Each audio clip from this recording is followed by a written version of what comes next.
Siamo con Lollo Barbieri, ecco una vittoria molto importante che permette a Scandiano di rimanere a punteggio pieno ma molto sofferta.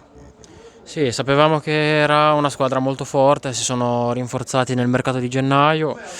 Sapevamo anche che non era la stessa squadra del girone di Coppa Italia, infatti è andato prova, è andato tutto, anche nel secondo tempo abbiamo faticato un sacco a giocare, però l'importante è che siamo riusciti a trovare i 3 punti per continuare il nostro cammino verso il nostro obiettivo.